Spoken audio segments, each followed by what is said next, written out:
Meantime, Conservative leader Pierre Poilievre is in London today meeting with British political and business leaders. On social media, Poilievre says that it's to deepen trade and security between Britain and Canada. He says the goals are to encourage more competition, drive consumer prices down and wages up, and generate more overseas sales.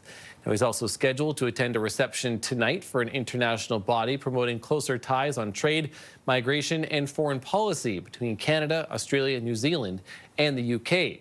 Later this week, Poilievre will then be heading on to Germany. With me now is James Moore, former Conservative cabinet minister. James, thanks for being here. Good to be with you. So Pierre Poilievre making his first official visit as the leader of the opposition to the UK, trying to generate some business. You know, what practical things can he do for this? Is this mostly just a show, or is it still trying to follow in the footsteps of Mark Carney to continue these relationships and conversations? I mean, I think principally it's a domestic Canadian audience that the images and the meetings are about. But look, you know, we have an obligation as a country at all times, and I think voters take their obligation very seriously come election time, that when we go into those voting booths and we're choosing the CEO of a G7 country, that we want to make sure that the people who are on offer, and the last time it was Pierre Poilievre and Mark Carney, and the next time it's going to be Pierre Poilievre and Mark Carney, that we want to know that the person who we're entrusting with this awesome power of being the Prime Minister of Canada, that they understand the pressures of the office, the obligations for diversification of trade beyond the United States, and the national security dynamic around the world, that person is ready for the task. So I don't know that Pierre Poilievre will have meetings there that, frankly, Prime Minister Carney couldn't get or hasn't had in the past. But it's still helpful. It's always helpful to have somebody who's on the short list, the very short list, to be the next Prime Minister of Canada, to have those kinds of relationships that could yield something for Canada in the near term. But I think in the long term, I think succession planning for a country, and Pierre wouldn't use those words. I don't think Prime Minister Carney would use those words. But I think we as citizens need to think about that you do actually have to have a line of succession in Canada within both political parties. And I think Pierre Poilievre being in Europe, meeting with German and UK leaders and other leaders, hopefully in the fullness of time, I think is an important credentialing for the next Prime Minister of the country. So I think it's an appropriate trip for Pierre to take, and I think it's an appropriate time for him to do it.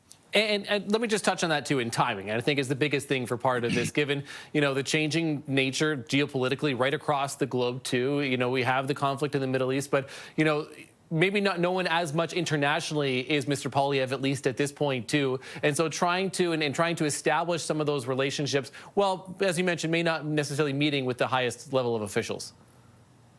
Yeah, but look, you know, we often, you know, talk about how Canada has global reach, but let's be precise about it. Canada is the only country in the world that is a member of the Commonwealth and the Francophonie. We're the only country in the world that has tariff-free trade access to more than 52% of the global economy. We're a founder of the UN. We're a member of NATO. We're a member of Five Eyes. We're a member of NORAD with the United States. We have massive global reach in our three largest cities. More than half, almost 2/3 of our population are first and second generation Canadians who have massive, you know, reach and lineage to all corners of the globe. And that's a huge cultural and economic opportunity for Canada. So for Canada, with our global reach in terms of economic and cultural opportunity, you want to have a prime minister, either whether it's Prime Minister Carney or possible Prime Minister Pierre Poilievre, somebody who understands those opportunities, understands those risks. As you just had Rachel on talking about, you know, the foreign interference piece, and you know, China comes with a lot of risks. The dynamic with the United States has massive opportunities, massive risk. You know, the world that we're going into now, coming out of the war in Iran and the disruptions that are going to happen there, and the long tail that'll be associated with that. Mm-hmm. We need prime ministers who are sophisticated, who are deep in their reach and understanding about the global footprint that's shifting beneath our feet, and has Canada's best interests at heart. And I think that's part of what Pierre Poilievre's trip is about, is the practical implications, but the long-term understanding that Canadians should know that should they trust Pierre as Prime Minister, that he's somebody who is capable of the obligation and the responsibilities of being Prime Minister in this globally changing world. James Moore, former Conservative cabinet minister. Appreciate your time today, James. Thank you for this. Thank you.